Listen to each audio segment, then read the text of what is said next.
Estimados participantes, buenas noches. Bienvenidos a nuestro webinar, al webinar presentado por el FRIESAN,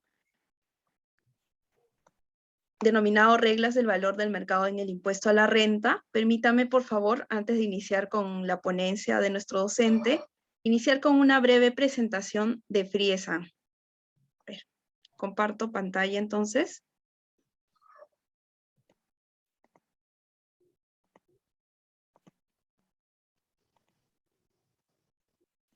Bien.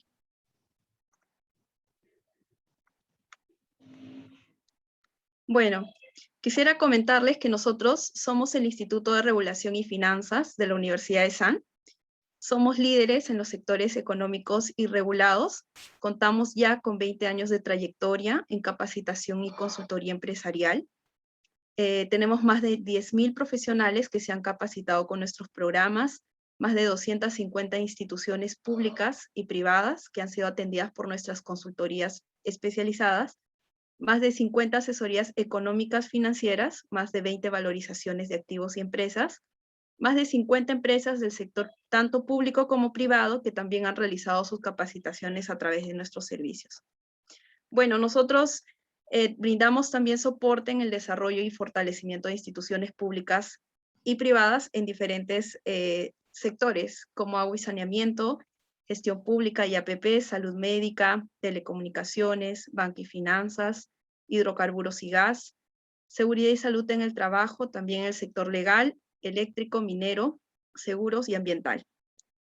Finalmente, me gustaría comentarles que pueden encontrarnos en nuestras redes sociales, en Facebook, en LinkedIn, en Instagram, y también pueden conocer más sobre nuestros programas, tanto diplomas como seminarios, a través de nuestra tienda virtual.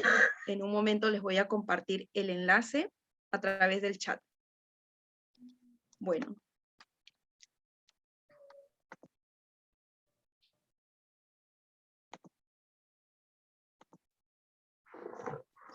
Bueno, me gustaría ahora presentar a nuestro docente, el profesor Rolando León.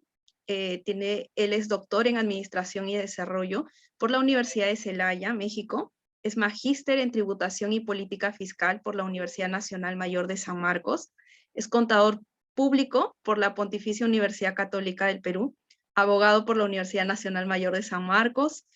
Y bueno, él es también Past President del Instituto Peruano de Investigación y Desarrollo Tributario, Past President de la Asociación Fiscal Internacional, Grupo Peruano, miembro del Instituto Peruano de Derecho Tributario, exdirector de impuestos en Deloitte, exgerente de la División de Asesoría Tributaria, exgerente de Tributación en Telefónica, Gestión de Servicios Compartidos, Perú. Ok, les dejo con el profesor. Profesor, ¿qué tal? Buenas noches. Muchas gracias por acompañarnos. Buenas noches. Muchas gracias por la presentación. Solamente aclarar que lo de doctor todavía, recién estamos a mitad de camino en un doctorado. Bien, esta noche vamos a conversar sobre las reglas de valor de mercado en la ley de impuesto a la renta, ¿no? Para lo cual, permítanme compartir mi pantalla.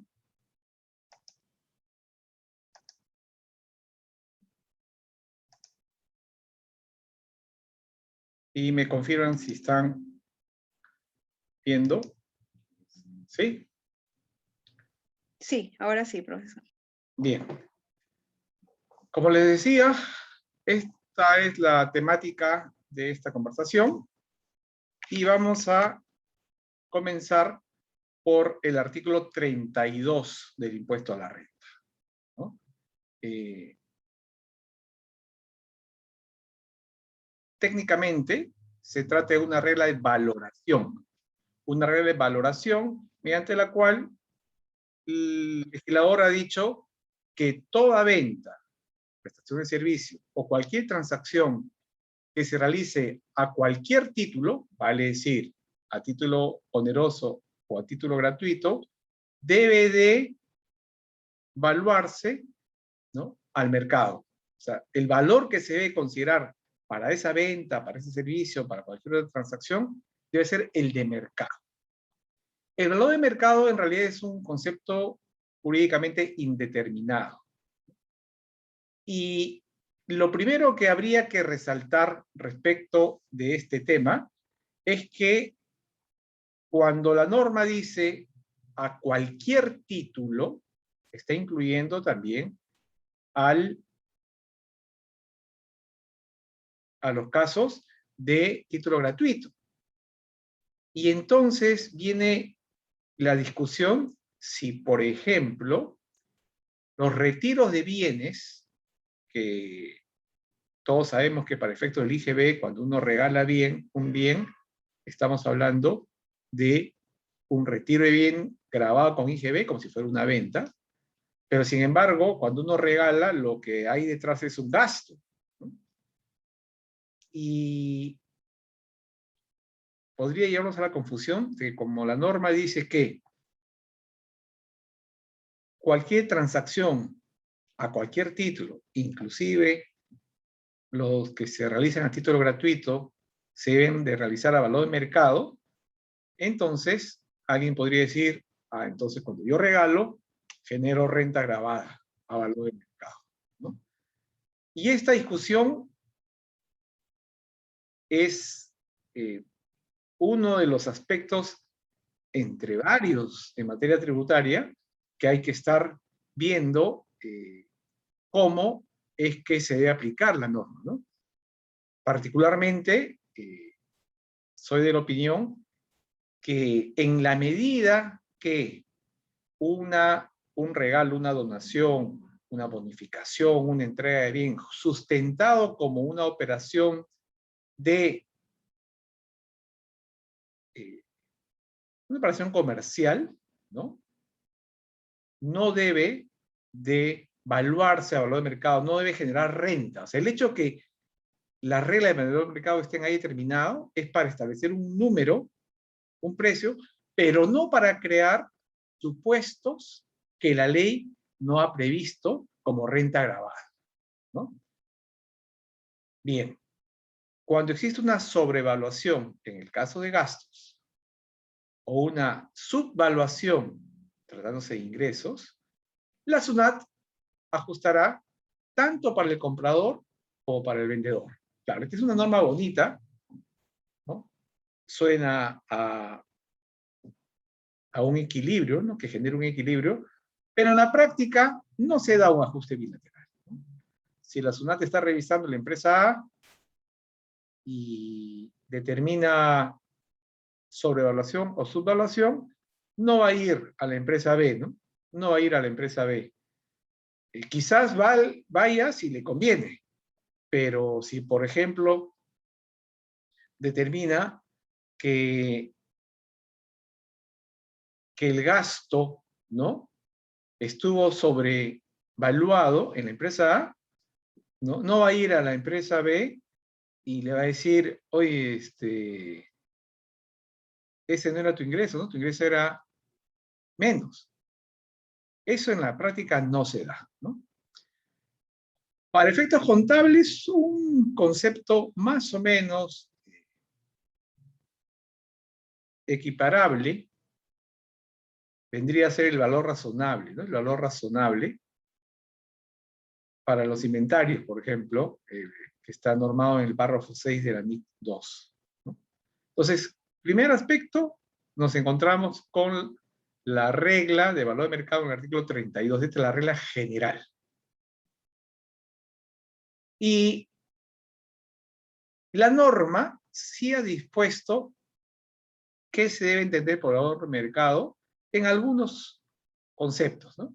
Por ejemplo, en inventarios nos señala que el valor de mercado es aquel valor que se obtiene por cualquier operación con terceros, ¿no? Operaciones con terceros, ¿no?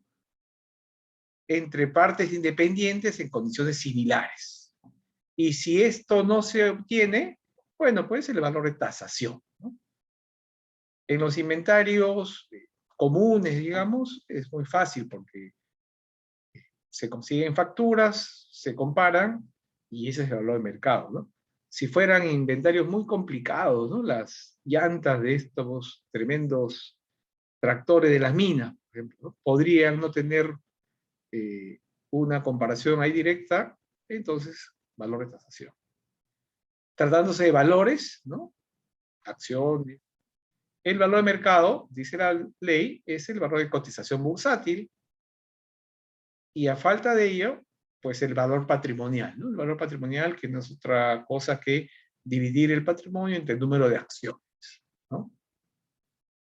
En el Perú, por ejemplo, el valor de cotización bursátil se aplica muy poco porque son menos de 200 empresas las que cotizan en la bolsa de Lima, ¿no? Entonces, muchas veces se recurre al valor patrimonial. Tratándose de activos fijos, el valor de mercado es aquel que se obtiene en transacciones frecuentes, ¿no?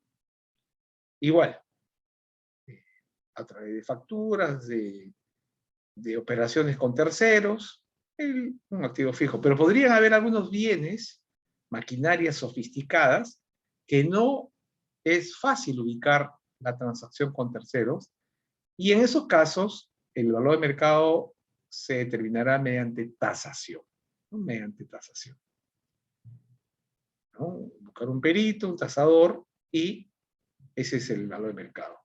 Tratándose de los instrumentos financieros derivados, bueno, los mercados reconocidos, los que dan el valor, ¿no? Los bancos, por ejemplo, que trabajan con forward, con swaps, ¿no? Con contratos a futuro. En los servicios, ¿qué nos dice la ley? Pues el valor de mercado será ese monto que se da en condiciones similares en servicios onerosos con terceros no vinculados. Vale decir, comparo cuánto le facturaré a uno no vinculado, ¿no? Servicio oneroso, y ese es el valor que debo yo de considerar como el mercado para mis operaciones. Y finalmente, siguiendo el orden de la norma, el valor de mercado de las remuneraciones, tratándose de accionistas y familiares, ¿no? Aquí lo que se hace es una comparación, ¿no? Hay una escala de comparación con las remuneraciones de los trabajadores no accionistas, ¿no? Primero se compara al accionista o a su familiar con alguien que tenga la misma condición, ¿no? En la estructura organizativa de la empresa, y si no hubiera alguien con el inmediato superior, y si no hubiera nadie, que muchas veces sucede así en las empresas familiares, ¿no? Con el doble de lo que gana el no accionista que está ubicado en la estructura inmediata inferior, ¿no? El doble.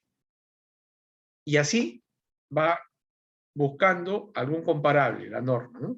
Finalmente, si no encuentra a nadie, ¿no? Porque es con el que está abajo, con el que está arriba, y si no encuentra a nadie, pues dice 95 UITs o 1.5 de remuneraciones del que gane más, ¿no? No accionista. Finalmente es una regla de comparación, ¿no? Entonces, esto sí está normado expresamente. Y entonces les decía que por el tema de la regla del valor, ¿no? Por ejemplo, ¿qué ocurre con los servicios gratuitos, ¿no? La gran discusión es, los servicios gratuitos, yo presto un servicio gratuito, ¿debo de pagar renta? ¿Debo valorizarlo? ¿No? Ya no estamos hablando, como hace 2 láminas, de los bienes que se entregan, ¿no? Sino, es más discutible todavía, los servicios gratuitos, ¿no? Entonces, hay quienes sostienen, creo que la mayoría de profesionales sostienen, ¿no? En nuestro medio, que no se puede utilizar para crear nuevos supuestos grabados con el impuesto a la renta esta regla de valoración. Porque simplemente el artículo 32 es eso, un supuesto de cuantificación, pero no crea una renta. La discusión es si cuando la norma dice venta de bienes, servicios, ¿no? O cualquier otra actividad a cualquier título, Entonces los servicios gratuitos generarían renta gravada, ¿no? Entonces, la respuesta es no, pero es discutible, ¿no? La administración tributaria sostiene que sí se genera renta, ¿no? Sí se genera renta. En el caso de los préstamos gratuitos, por ejemplo, ¿no?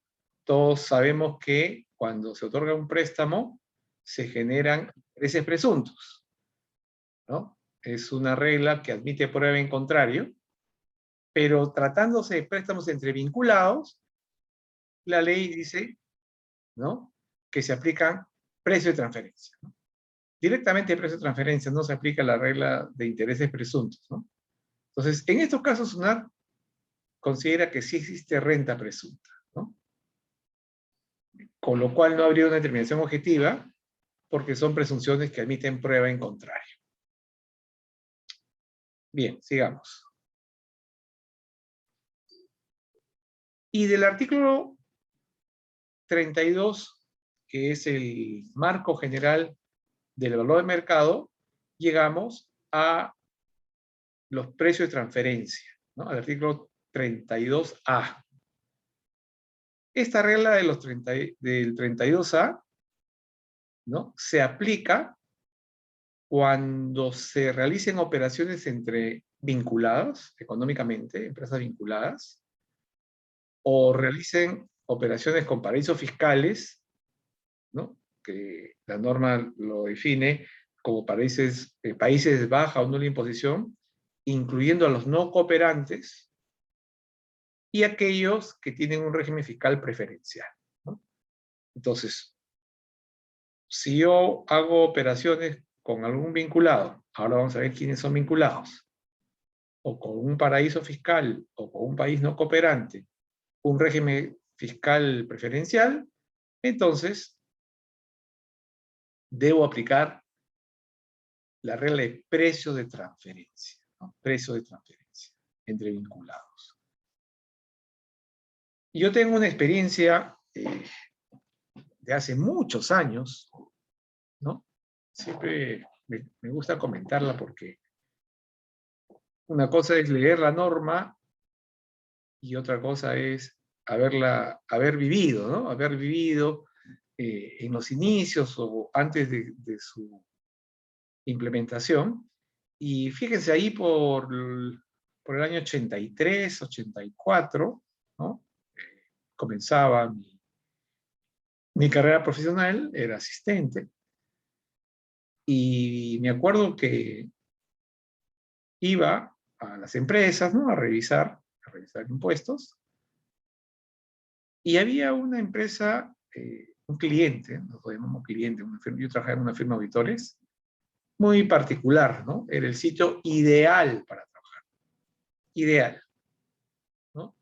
Puedo decir el nombre porque esa empresa finalmente fue absorbida, ¿no? Upjohn. Era un laboratorio, creo que después fue absorbido por SmithKline.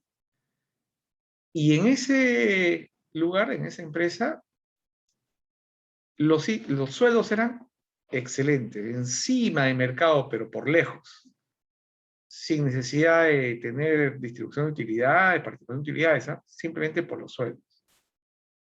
El sitio para trabajar, uno iba y encontraba la mejor infraestructura. En la cafetería tenías todos los dispensadores de gaseosas, leche importada, galletas importadas, fruta del día. Estamos hablando de los años 80, 83, 84, que ya comenzaba una crisis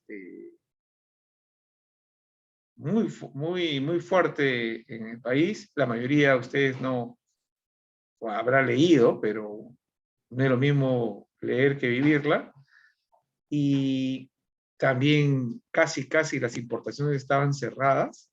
Y aún así, en ese lugar era pues una isla, en realidad era una isla, ¿no? Y revisando, ¿no?, los documentos, los balances, me llama la atención que esta compañía, este laboratorio, ¿no?, tenía pérdida, no solamente en ese año, sino todos los años tenía pérdida. Y bueno, yo todo cándido, le pregunto al contador, y hasta ahora es mi amigo el contador, y le digo, Víctor, ¿no te preocupa trabajar en una empresa que da pérdida? Y además, con toda esta parafernalia de buena atención al personal, a los clientes, ¿no?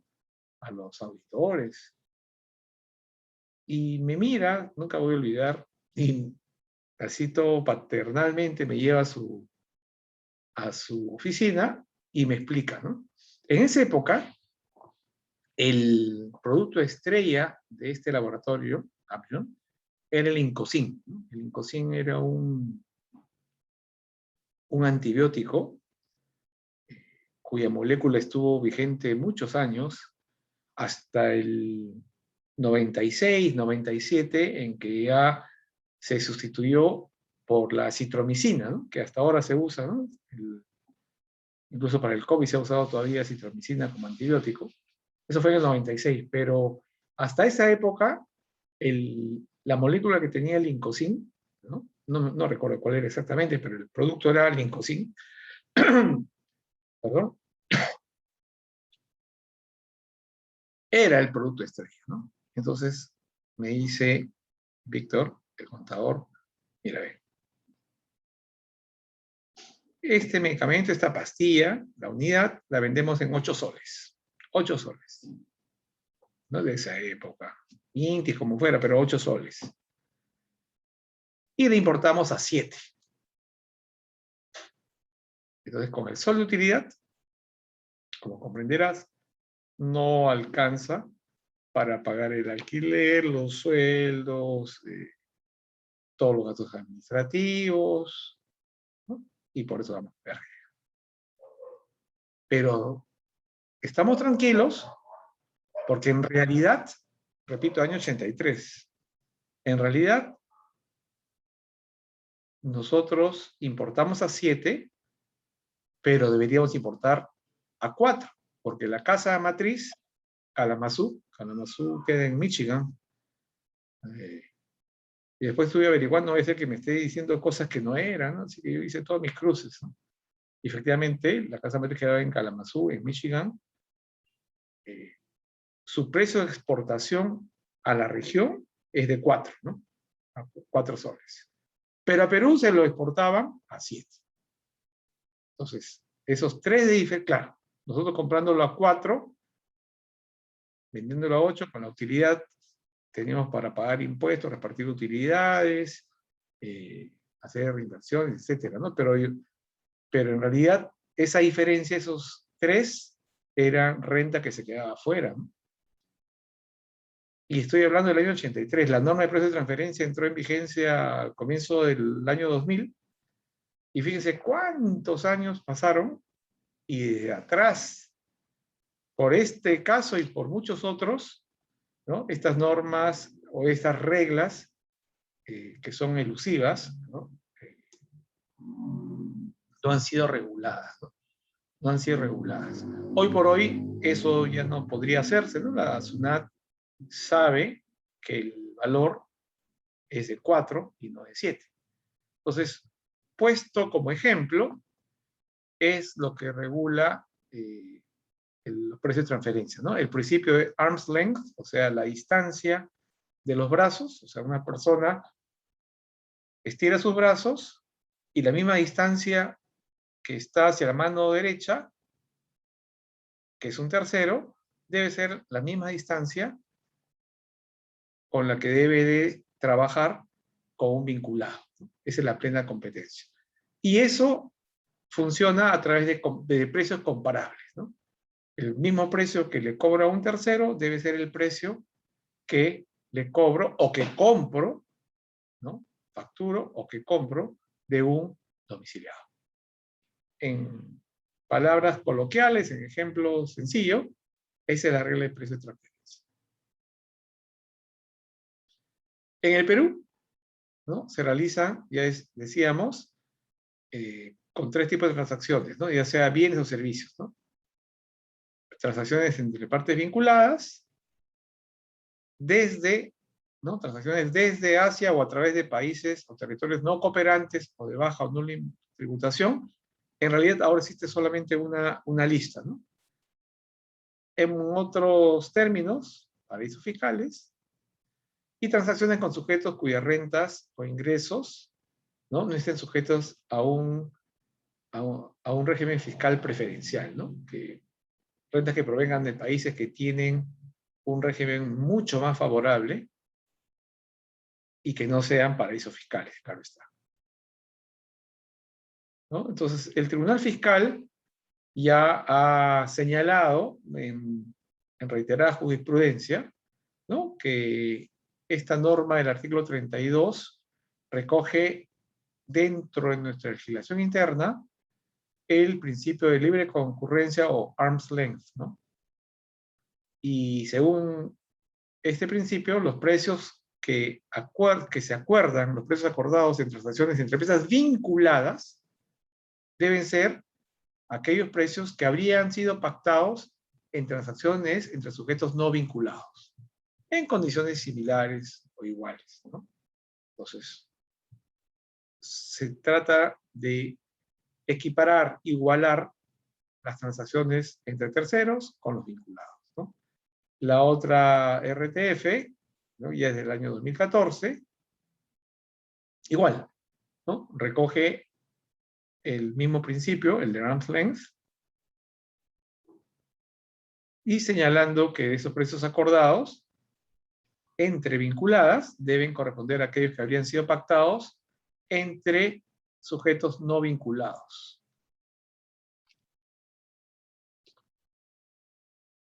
Y todo esto regulado por la OCDE, ¿no? La OCDE es la Organización para el Desarrollo Económico, ¿no? Sabemos que el Perú quiere ingresar a la OCDE, quería ingresar, digo en pasado, porque cuando llegó la pandemia nos hemos alejado más, ¿no? Chile, Colombia están en la OCDE, ¿no? Casi es un club de países desarrollados o muy cerca a estarlo. Perú se supone que estaba en la cola y ahora nos hemos alejado, pero aún así yo creo que nos habíamos puesto en la cola sabiendo que todavía no podíamos ingresar, ¿no? Porque entre otros requisitos, ¿no? Además de tener unos buenos indicadores macroeconómicos, que sí los teníamos, ¿no? Que sí los teníamos, la OCDE requiere que el país tenga una presión tributaria por lo menos al mismo nivel de la región, ¿no? Y habiendo subido un poquito, el año pasado hemos cerrado en 16.6, la región está en 22, 23, Bolivia está en 21, 22, siempre decimos que le ganamos a Bolivia y ni en fútbol le ganamos porque en las últimas eliminatorias le ganamos pero en mesa, ¿no? Y ahora, con el tema de la recaudación tributaria, la presión tributaria, estamos lejos, ¿no? Y ese es un punto álgido, es un punto que requiere, realmente es un dolor de cabeza, ¿no? Es un dolor de cabeza. ¿Cómo vamos a mejorar la recaudación tributaria, ¿no? Tenemos una administración que se renovó en los años 90, que tiene herramientas modernas, que tiene ahora facultades para hacer intercambio de información a nivel internacional, ¿no? Tiene la facturación electrónica, y aún así, ¿no? Y aún así, estamos mal. Hay que hablar con sinceridad. Estamos mal en recaudación, ¿no? La presión tributaria es muy baja, la recaudación es muy baja. Claro, la respuesta, muchos dicen, sí, hay mucha informalidad, ¿no? Hay informalidad, evidentemente, pero es una pequeña parte, o sea, el vendedor ambulante que está en el mercadito a la vuelta del barrio, ¿no? Que vende un balde, ¿no? Por un ejemplo, claro, esa persona no va a pagar impuestos, pero es el último eslabón de la cadena, ¿no? De producción y distribución. Pero el balde que vende el ambulante no lo hizo un informal, ¿no? No lo hizo un informal. Entonces, desde ahí viene el tema, ¿no? Entonces, aquí tienen que participar los contribuyentes, la SUNAT misma, porque en realidad para la SUNAT es más fácil fiscalizar a los grandes contribuyentes, quedarse un año en sus oficinas, y no, como deberían ser, fiscalizar con detenimiento, con técnica, los costos, por ejemplo, de las empresas, para ver estos temas, ¿no? Se fiscaliza formalidad, se fiscaliza a los grandes contribuyentes, no se amplía la base tributaria. Pero cuando digo no se amplía, no solamente a las personas naturales o a los informales, sino no se hace una fiscalización técnica. Una fiscalización técnica. Pero bueno, ese es uno de los requisitos que pide la OCDE. También pide, y eso sí lo tenemos, a regañadientes, pero ya tenemos una cláusula antielusiva, ¿no? Una cláusula antielusiva que primero se dictó en el 2012 y quedó en el aire en el 2014 y recién se restituyó en el 2018. Ha estado casi 4 años sin poder aplicarse, ¿no? Y hay otros requisitos más, ¿no? La OCDE exige que cuando hay casos de corrupción, la empresa sea sancionada también, ¿no? No solo los funcionarios, personas naturales, ¿no? Que es lo que ocurre en el país, ¿no? Pero la empresa, porque finalmente el dinero de la corrupción sale de empresa, ¿no? Entonces, esa legislación todavía no se ha dado. Bueno, sigamos.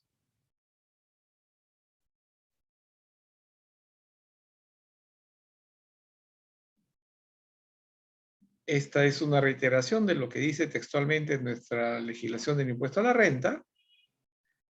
Y la ley, en el artículo 32A, señala algunos criterios mediante los cuales se materializa, se visualiza la vinculación, ¿no?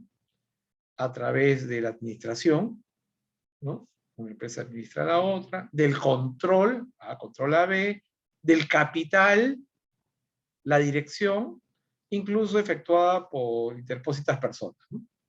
Básicamente esos 4 aspectos, a través de la administración, el control, el capital y la dirección. El reglamento ha sido más explícito en señalar los criterios para que las partes sean consideradas vinculadas. Y son los que tienen al lado derecho de la filmina, ¿no? El 30% del capital, directa o indirectamente. Vamos a ver los más importantes de ellos, ¿no? A continuación. Acá el número mágico es el 30%, ¿no? 30% del capital de una persona o empresa con otras, o de 2 o más empresas, o de cónyuges, ¿no? Incluso con contrato de colaboración empresarial. Y finalmente, 80% que A le vende a B, y si esa compra para B representa el 30% de total de sus compras, pues bien, serían también vinculadas. Veamos, ¿no? El primer criterio de vinculación es cuando una persona, ya sea natural o jurídica, dice el reglamento, o sea, más del 30% del capital de otra persona jurídica, y acá se da la vinculación directa o indirecta, ¿no? Veamos acá esta empresa A, la empresa B. A tiene el 100% de participación en B, entonces A y B son vinculados directos. B tiene 35% de participación en C, B y C son vinculados directos. Pero A con C, que no iban directamente en la ramificación, A con C tiene vinculación indirecta, ¿no? Porque si A tiene toda la participación en B y a su vez esta tiene 35 en C, A indirectamente tiene 100 por punto 35, 35% en C. Y entonces aquí hay una vinculación indirecta. ¿Sí? Directa, indirecta.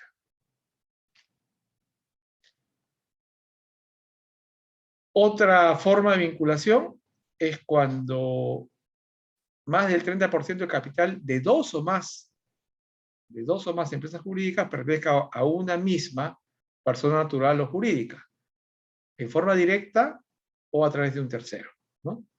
Y acá le vamos a hacer el seguimiento a la empresa A, ¿no? Aquí está A. Aquí, A, correcto. Y A tiene 80% de participación en B y tiene 90 en C. ¿Ok? 80 en B, 90 en C. Entonces A, respecto a B, es vinculada porque tiene el 80%. Y respecto a C, también es vinculada porque tiene 90. ¿No? Primer piso. Seguimos bajando. B tiene 70% en D. ¿Sí? Y entonces, ¿qué pasa con A respecto a D? También serían vinculadas porque A tendría indirectamente el 56% de D, ¿no? 0.8 por 0.7, 56%. A respecto a D, vinculada. B tiene 35% de participación en E. B es vinculada directamente con E. Pero fíjense que A ya no tendría vinculación con E, porque 80% por punto 35 llega a 28, menos del 30%. Entonces, A con E no son vinculadas, ¿no? A con E no son vinculadas. ¿Qué pasa con F? Bueno, C tiene el 50% de F, 9 por 5, 45. A sí es vinculada con F por el 45%. Y aquí la última empresa en la cadena es G. O sea, D tiene 60% de participación en G y A tendría 0.8 por 0.7 por 0.6, 33.6. A sí resulta siendo vinculada de G, ¿no? Entonces, en todo este mapa, A es vinculada con todas las empresas, menos con E. Menos con E, porque su participación indirecta no llega al 30%, sino a 28%. Entonces, así es como se va midiendo, ¿no?, la vinculación en base a la participación en el capital, ¿no? Hay otras formas de vinculación, ¿no?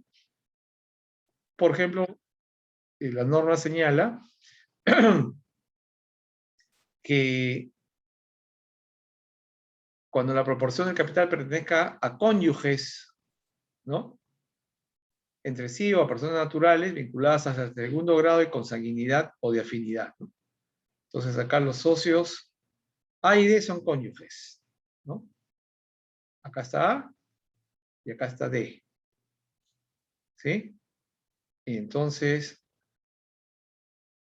A tiene el 35% en alfa y D tiene el 35% en omega. Como ambos tienen más del 30% de las respectivas empresas, estas, alfa y omega, resultan siendo vinculadas también, ¿no? Al ser cónyuges. Ahí D, y tener más del 30% en cada una de sus empresas, esas empresas resultan siendo vinculadas.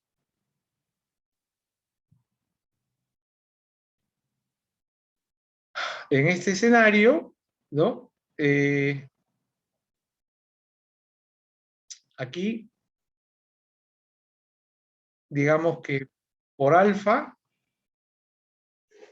a ver, ok, 4 hermanos, cada uno con 25%, y en omega también son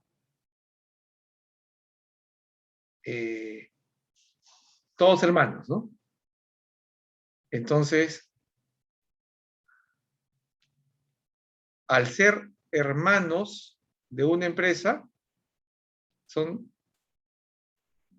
y aquí también tener el 100% del capital, resultan siendo vinculados alfa y omega, ¿no?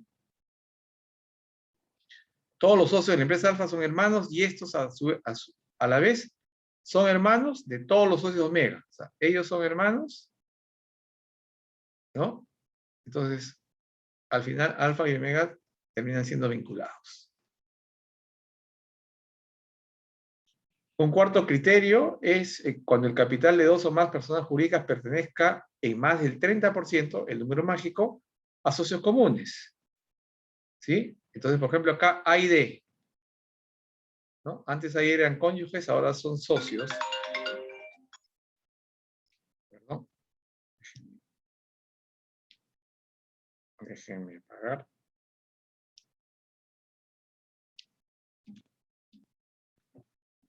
A y D, ¿no? A está en...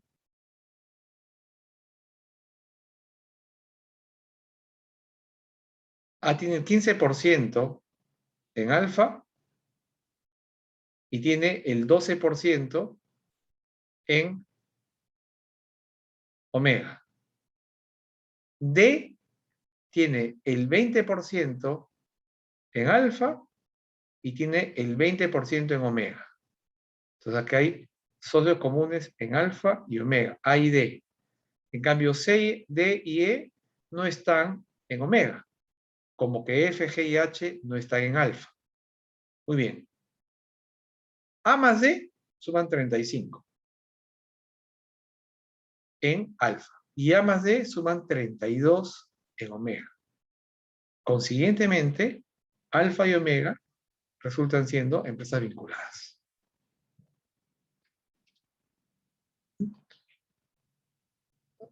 Así, con gráficas, a veces es más fácil entender las normas, ¿no? Bueno, cuando hay uno más directores, gerentes, administradores que tengan poder de decisión, ¿no? El director, hay directores para las dos empresas, entonces son empresas vinculadas, ¿no? Cuando se consolidan estados financieros, ¿no? A, B y C, ¿no? Son subsidiarias de alfa y consolidan estados financieros, entonces ellas son empresas vinculadas. Lo mismo sucede cuando una empresa no domiciliada, acá esta matriz alfa es una no domiciliada, ¿no? Y tiene varios establecimientos permanentes en el país, ¿no? EP, establecimiento permanente A, B y C, ¿no? Un establecimiento permanente no necesariamente es una empresa, ¿no? Puede ser un lugar de negocio. Y la casa matriz hace que, como es la misma dueña de esos tres EPs, ellos resultan ser vinculados. La figura inversa también se da. Una empresa peruana es la casa matriz de establecimientos permanentes en el exterior. ¿Sí? Son pocos casos porque nosotros básicamente somos importadores de capital, ¿no? Pero hay empresas peruanas que tienen establecimientos afuera. Estos establecimientos serían vinculadas.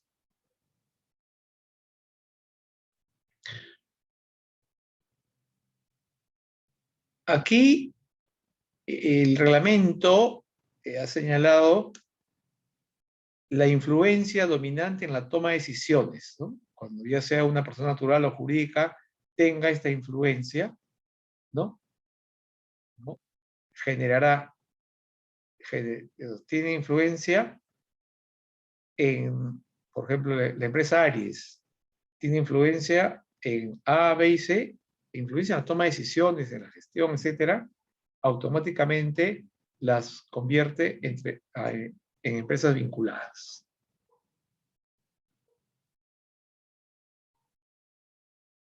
Y finalmente, ¿no? Si A le vende o le presta servicios a B,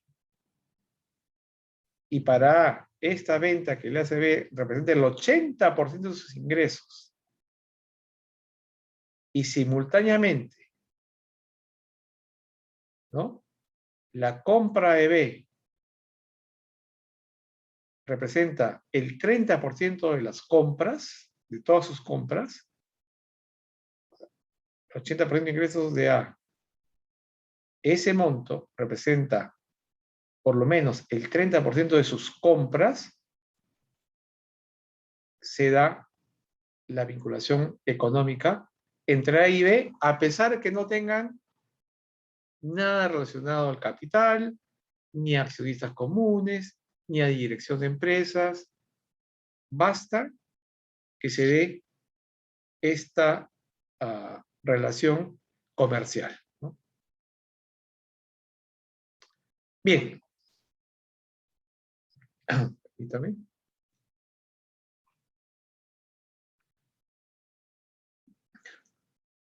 Establecidos quiénes son empresas vinculadas, entonces se van a revisar las transacciones, ¿no? Y se aplicarán, como les digo, por comparación precio de transferencia. Y cuando la SUNAT no encuentre que el precio entre ellas, entre A y B, ha sido el de mercado, ajustará, ¿no? Pero procederá este ajuste cuando el valor determinado por las partes, ¿no? O el valor convenido por las partes determine un menor impuesto. Siempre que las operaciones entre las vinculadas determinen un menor impuesto en el Perú.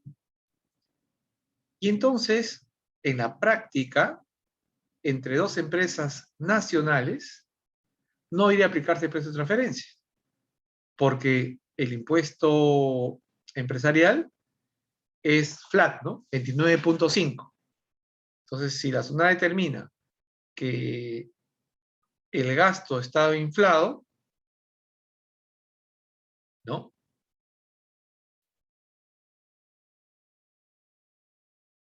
El menor impuesto en un lado representa mayor impuesto en el otro, en el vendedor. El efecto es neutro, ¿no? En la práctica, si tienes la misma tasa, el efecto es neutro.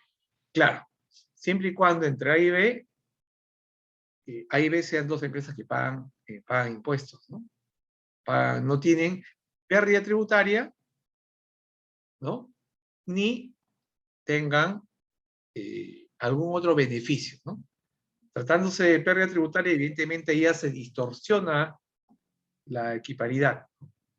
Pero si las dos empresas están en las mismas condiciones, en realidad no debería aplicarse la regla de precio de transferencia entre A y B, ¿no? También el ajuste procederá si se comprueba que se haya realizado o que genere diferimiento de rentas, ¿no? O se determinen mayores pérdidas. No solamente determinar un mayor impuesto, sino que el impuesto se haya diferido, ¿no? Entonces, este perjuicio fiscal, en realidad, para medirlo hay que hacer un análisis transaccional, ¿no? Ya sea en forma independiente, línea por línea, o en su conjunto, ¿no? Todas las operaciones de la empresa, ¿no? Como decíamos, este ajuste bilateral, por ejemplo, que el ajuste para A debe aplicarse en B, comprador y vendedor, no se aplica para los no domiciliados. La SUNAT no tiene injerencia sobre los no domiciliados, a pesar de que ahora tiene información para cruzar a nivel internacional, pero no para aplicar reglas y además no es de su incumbencia, ¿no? En el caso de los no domiciliados, solamente se aplica por su renta de fuente peruana, no puede ser de otra manera, ¿no? El ajuste, o sea, la mayor renta que se determine por la aplicación de los precios de transferencia, no debe considerarse como ingreso para efecto de los pagos a cuenta del impuesto a la renta, ¿no? Todos sabemos que los pagos a cuenta se efectúan ya sea por un coeficiente, ¿no? O por un porcentaje, el 1.5, de los ingresos mensuales. Muy bien, entonces se determina un ajuste, ese ajuste, ese mayor ingreso, no es base imponible para los pagos a cuenta, ni se considera como un dividendo, ¿no? Faltó una renta, dividendo. No, no es dividendo, no es base de cálculo para los pagos a cuenta del impuesto a la renta. ¿Qué más tenemos? ¿No? Decíamos que este ajuste al valor convenido, ¿no? Solamente procederá cuando, ¿no? Cuando se determine en el país un menor impuesto del que correspondería por la aplicación de las normas de precios de transferencia, ¿no? Aplicando las normas de transferencia, el impuesto sale 100 y lo que había determinado la empresa era un impuesto de 85, ok, procede el ajuste, ¿no? Y la SUNAT podrá ajustar este valor, ¿no? De 85 a 100, inclusive si no hay un menor impuesto. Pero si es que este ajuste incide en la determinación de un mayor impuesto respecto a transacciones con otras partes vinculadas, ¿no? Entonces, no con esta empresa, sino con otras empresas, otras partes vinculadas. Y ocasiona una menor determinación del impuesto, por ejemplo, si se comprueba que se han diferido las rentas, los ingresos, o se han determinado mayores pérdidas de las que hubiesen correspondido declarar. Entonces, menor impuesto, mayores pérdidas, diferimiento de ingresos, efectos en un mayor impuesto en el país respecto a transacciones con otras partes vinculadas. Ya no solamente A con B, sino A con D y con E. Entonces, son varias aristas las que hay que tomar en cuenta para determinar el ajuste. Bueno, y también hay ajuste primario, ¿no? Ya cuando los beneficios imponibles de una empresa, ¿no? Que ha hecho una administración tributaria de un país, aplicando esta regla de precios de transferencia a operaciones en las que participa una empresa de otro país, ¿no? De una segunda jurisdicción tributaria, ¿no? Un ajuste secundario es, por ejemplo, resulta la aplicación de un impuesto a una operación secundaria, y aquí el ejemplo típico es la tasa adicional del impuesto a la renta, ¿no?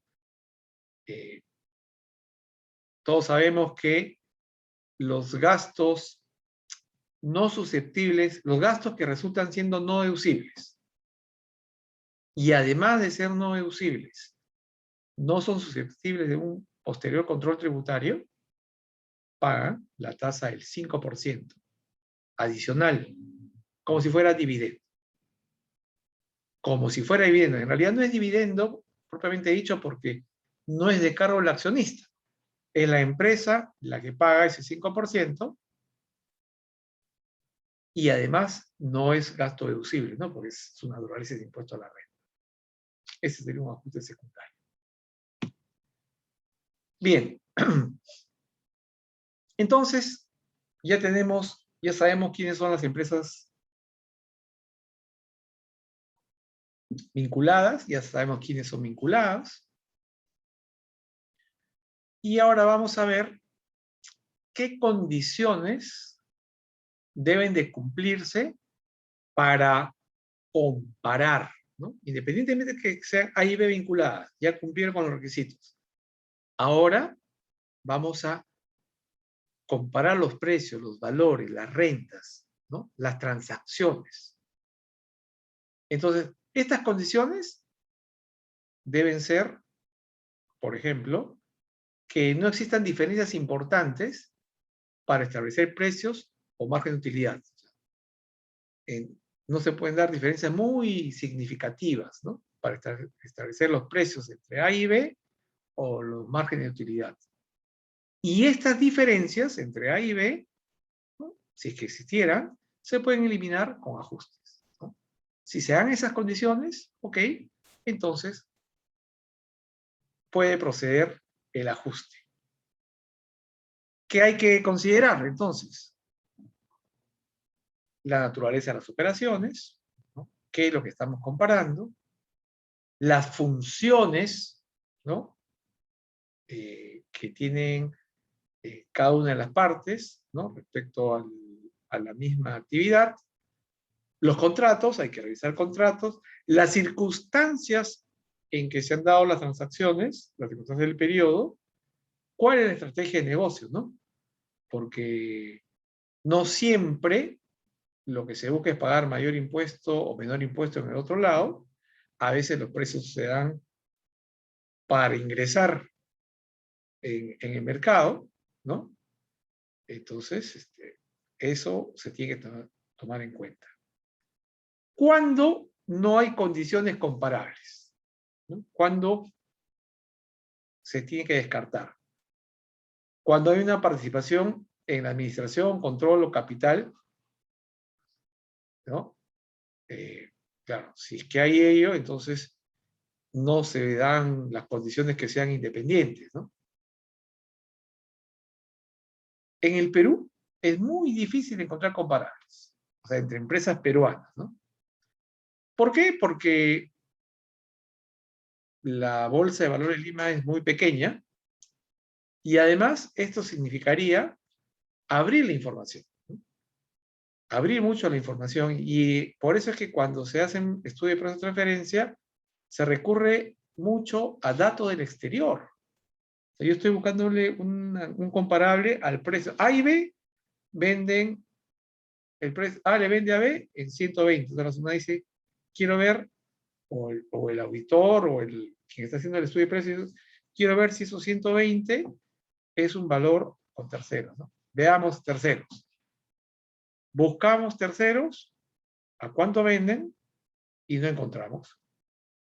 En el Perú no encontramos porque son muy pocas las empresas que están en la Bolsa de Valores. Y además, en la Bolsa de Valores de Lima no está abierta la información. Las empresas que cotizan no están obligadas a abrir la información, ¿no? Entonces se buscan empresas similares en base de datos del exterior. Y ahí hay una primera distorsión, ¿no? No solamente por la moneda funcional, ¿no? En el Perú trabajamos con sol, podrían trabajar con dólar o con la moneda local, sino por muchas circunstancias. El Perú de por sí ya es complicado, ¿no? Y de ahí conseguir comparables con empresas de otras latitudes hace mucha distorsión, ¿no? Y, por ejemplo, ¿no? En Estados Unidos, las empresas que son controladas por la SEC, ¿no? Que viene a ser el equivalente aquí a la SMB, ¿no? Por ejemplo, tienen que publicar sus contratos, ¿no? La información está abierta. Tienen que publicar la lista de clientes. Entonces, hay de dónde obtener información. Sigue muy lejos, ¿no? En Colombia y en Chile sucede algo similar. O sea, y entonces, pero no con datos en el país. Bien, entonces, se dan las condiciones para comparar, ¿no? Y la ley nos da hasta 6 métodos para trabajar, ¿no? Los métodos de estudio de precios de transferencia, ¿no? En realidad son 2 grupos de métodos, ¿no? Transaccionales, o sea, línea por línea, ¿no? Operación por operación, negocio por negocio, de una empresa que tenga varios negocios, ¿no? Y los métodos no transaccionales, ¿no? Que se comparan rendimientos, ya no precios, ya no transacciones, sino rendimientos, ¿no? En un principio, el principio de, para la redundancia, ¿no? de plena competencia, solamente admitía métodos transaccionales, ¿no? Se ha ido flexibilizando y ahora se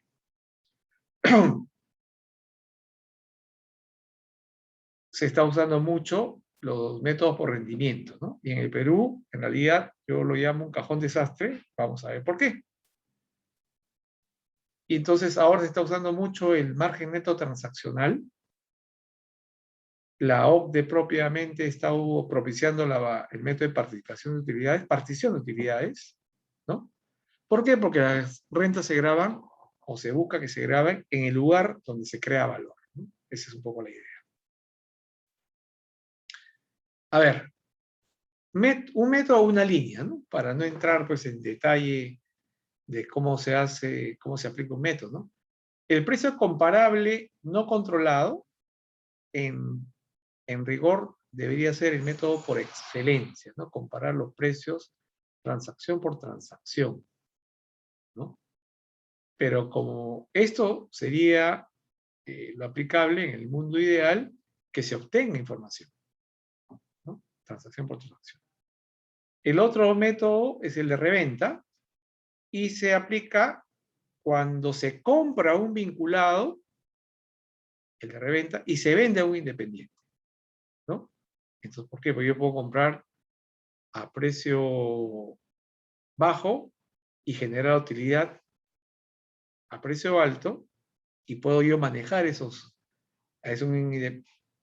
¿no? Entonces, el vinculado me vende reducido y yo genero toda la utilidad. ¿Por qué? Porque de repente en el país del vinculado sea más alta la tasa impositiva. Entonces, yo genero el ingreso con una menor tasa. El otro método es el costo incrementado. Se aplica cuando se compra un independiente y se vende un vinculado, ¿no? El espejo. Entonces, yo le compro un independiente, precio normal, y le vendo el vinculado. Entonces, allí puedo generar la plusvalía dependiendo de qué tanto se beneficia la tasa, ¿no? Para el vendedor. La participación de utilidades es básicamente una prorrata de la rentabilidad, ¿no? No se usa mucho en realidad porque requiere mucha transparencia, ¿no? Requiere mucha información. El método residual de participación de utilidades es muy parecido al anterior. Y llegamos al método del margen neto transaccional, ¿no? O sea, cuando no hay mucha otra información, se aplica este método. Y en el Perú creo que se está haciendo uso y abuso del margen neto transaccional, ¿no? No se encuentran comparables, aplicamos. Y para lo cual se hacen análisis de funciones, análisis de riesgos, análisis de activos, ¿no? Buscando características similares. En la práctica, en lugar de comparar precios, se están comparando resultados, ¿no? Por eso es que el auditor que realiza estudio de precios de transferencia tiene que comprender las operaciones, entrevistarse con funcionarios, ¿no? Hacer un análisis funcional de la compañía, ¿no? ¿Qué pasos, ¿no? Se hace un análisis de las funciones y de su entorno, la función de la empresa, qué tipo de activos poseen, cuáles son los riesgos que asumen, ¿no? Y se va caracterizando a la empresa mediante análisis de las transacciones con las vinculadas, ¿no? Se va analizando los indicadores del negocio, ¿no? En los rendimientos, ¿no? Por unidad de negocio, ¿no? Indicadores como el resultado bruto, los rendimientos de activos, los beneficios operativos, y por eso es que en los equipos de empresas de transferencia hay bastantes economistas, ¿no? Porque van haciendo este análisis de indicadores. Entonces, se hacen los análisis y en rigor lo que sucede, ¿no? En la práctica es que se trabaja por rangos, ¿no? Por cuartiles, ¿no? Entonces, una operación entre A y B, ¿sí? Que debería dar una utilidad mínimo, buscando los comparables, de 8%, máximo 16%. Entonces, ese rango se divide entre 4, ¿no? Se aplica la mediana, o sea, el punto medio, y si supongamos la empresa está en un ratio de 11%, un margen de 11%, bueno, no hay problema, ¿no? Porque está en el rango. Si la operación sale 7, te van a decir, oye, estás generando muy poca utilidad, muy poco ratio. Si está en 17, te dirán, está fuera del rango, estás generando ingresos, si fuera ese el caso, ingresos, o estás generando muchos gastos, si fuera la compra, ¿no? Pero si estás en 11, estás bien. Entonces, tratándose de ingresos, por ejemplo, ¿qué hace la SUNAT? Ajusta la mediana. Qué fácil. Ya tiene acá el dato, está en 11, no, págame sobre 1% más, ¿no?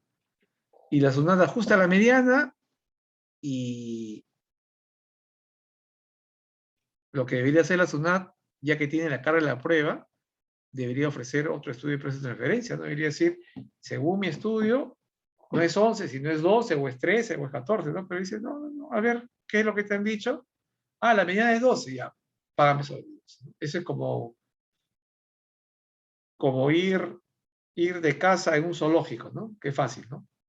Vas al zoológico, cargas tu rifle y te vas de casa, ¿no? Ahí creo que es un ejemplo muy, muy claro, ¿no? De cómo se están dando cómo se está dando esta situación actualmente, ¿no? Ya estamos terminando. Los servicios, ¿no? En el caso de servicios, hay que hacer un test de beneficios, ¿no? Para cuando se hace estudio de precios de transferencia, ¿no?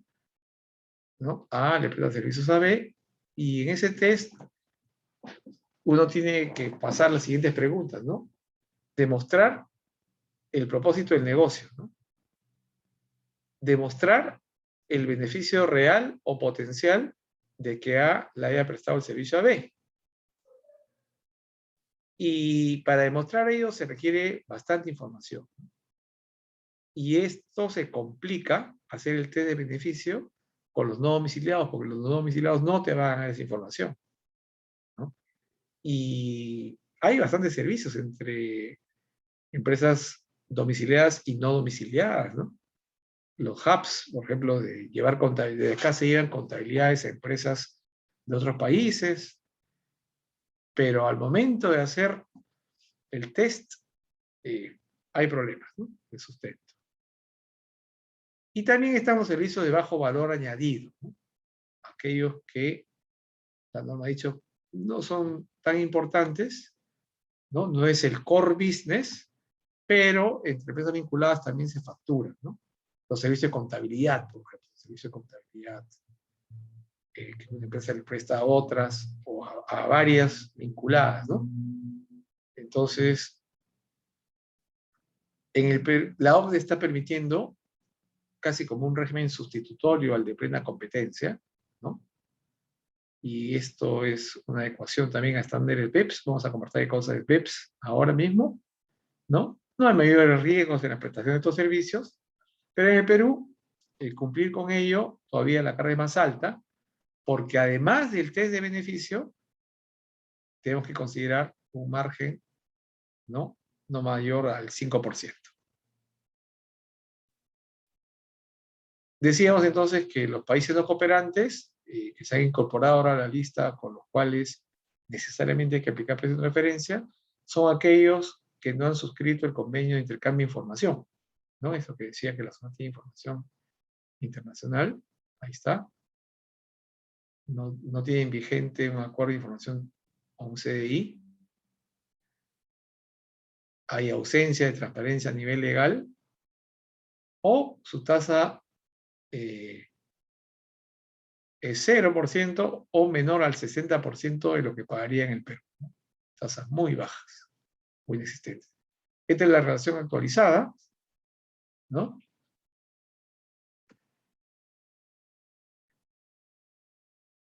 ¿No? Por ejemplo, acá están las Islas Vírgenes Británicas, ¿no? En una conversación en inglés, por ejemplo, me acuerdo,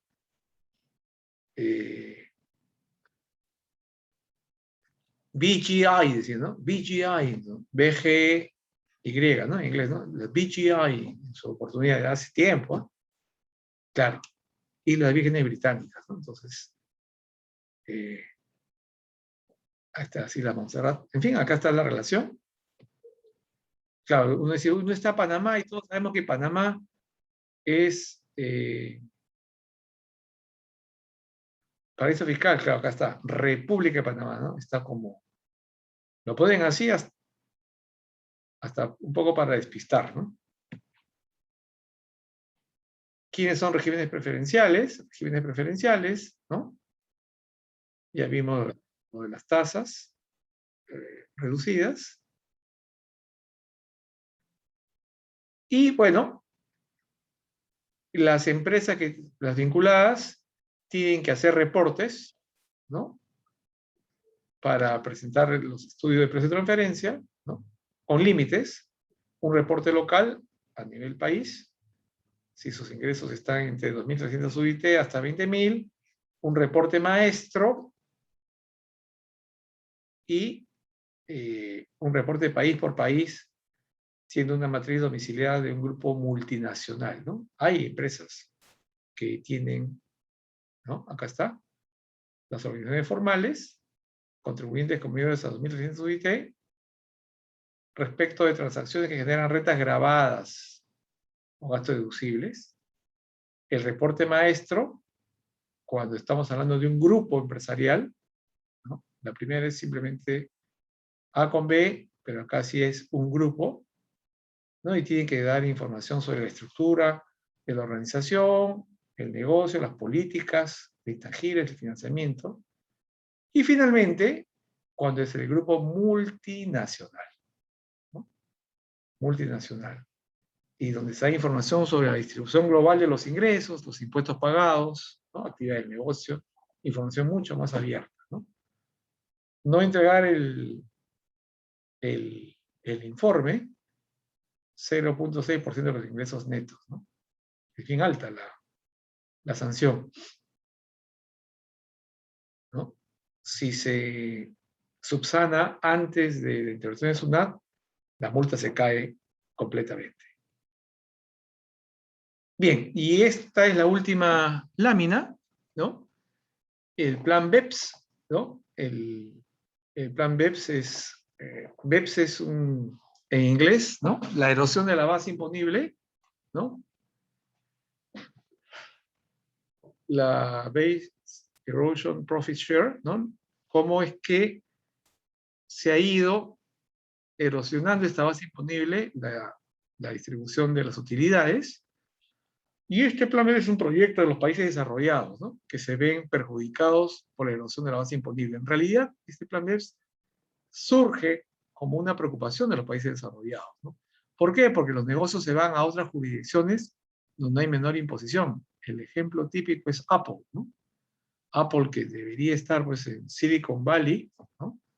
Sus operaciones están en Irlanda, ¿no? Porque Irlanda le da muchos mayores beneficios tributarios que Estados Unidos. Porque los ingresos se van donde hay pérdidas y los gastos donde hay menor imposición. Es un poco hasta natural, pero claro, a nivel de los millones de dólares que se mueven, el tema resulta demasiado importante, ¿no? Y por eso que BEPS ha implantado 15 acciones, ¿no? Por ejemplo, reforzando la normatividad fiscal interna, o sea, como hemos hecho en el país, hemos incorporado precios de transferencia, hemos incorporado cláusulas antielusivas, precios de transferencia, economía digital, ¿no? Reglas de intereses, antes había la subcapitalización, ahora está el límite del 30% del EBITDA, ¿no? Aplicar regla de sustancia sobre forma, la cláusula antielusiva es un ejemplo de ello, el abuso excesivo de los tratados, ¿no? El treaty shopping, ¿no? Que A y B, ¿no? A está en Perú, B está en Chile, se aplicaría el tratado, pero ahora A le vende a C, que está en Argentina, con Argentina no tenemos tratado, y Argentina le dice a Chile, oye, voy a hacer o haz como si tú hicieras mi operación, y entonces termina siendo una operación entre A y B, y no entre A y C, utilizando el beneficio del tratado, ¿no? Entonces el treaty shopping, que es el término técnico, ¿no? Y entonces la OCDE es un vehículo para estos objetivos, ¿no? Incorporando las normas, los convenios de imposición, pero en realidad los perjudicados somos los países que importamos el capital, ¿no? Nosotros, ¿no? En realidad nos esforzamos, nos adecuamos, pero en realidad nadie sabe para quién trabaja, ¿no? Trabajamos un poco en el juego geopolítico, ¿no? Del grupo 11, del grupo 20, ¿no? En realidad, así es como estamos en esta parte del mundo. Bien, estos eran los temas que quería conversar y les agradezco mucho por su atención. Muchas gracias, profesor Rolando, por su participación en este webinar. Tenemos la consulta de uno de nuestros participantes, de Fernando. Nos consulta lo siguiente: ¿cuál es la diferencia entre valor de mercado y valor razonable? Lo que pasa es que el valor de mercado es un término para efectos tributarios, ¿no? Es un término para efectos tributarios. El valor razonable es un término para efectos contables, ¿no? Por ejemplo, el valor razonable es a qué valor se vendería tal y como está ahora un determinado activo, ¿no? Ese es un valor razonable, ¿no? Yo tengo un inventario que tiene un tiempo ya en el almacén, o tengo un activo fijo que ya tiene un periodo de depreciación, y entonces contablemente yo tengo que evaluar, ¿no? ¿A qué precio me darían si es que lo vendo, ¿no? Para efectos contables. Para efectos tributarios, la transacción ya dada tiene que medirse de acuerdo a las reglas que hemos visto, ¿no? El 32 y 32A. Ok, profesor, muchas gracias. Hay otra consulta más de Héctor Sánchez. Pregunta lo siguiente: si el socio con 90% de acciones presta a su empresa sin intereses y se le paga en un año el mismo importe, ¿SUNAT igual asume intereses presuntos? No, porque el interés presunto, ¿no? Vamos por parte primero. Si una persona natural le presta a una empresa, ¿sí? Y la empresa no registra gasto por intereses, no se aplica la presunción, porque la presunción admite prueba en contrario. ¿Y cuál es la prueba en contrario? La contabilidad del deudor. Entonces, si la empresa no tiene registrados intereses, entonces no hay problema. Ahora, si hablamos de un socio que le presta a la empresa, estamos hablando de dos vinculados. Y ahí se aplica precio de transferencia. Al revés, que una empresa le preste a un socio, a un accionista, ¿no? Aquí hay otra regla, que si la empresa tiene utilidades por distribuir, ¿no? El monto del desembolsado, entre comillas, en calidad de préstamo, se considera pago de utilidades, sujeto al 5% de impuesto a los dividendos, ¿no? Por ejemplo, si la empresa tiene 150 de utilidades y entrega 130 de préstamos a un accionista, todo es pago de utilidades.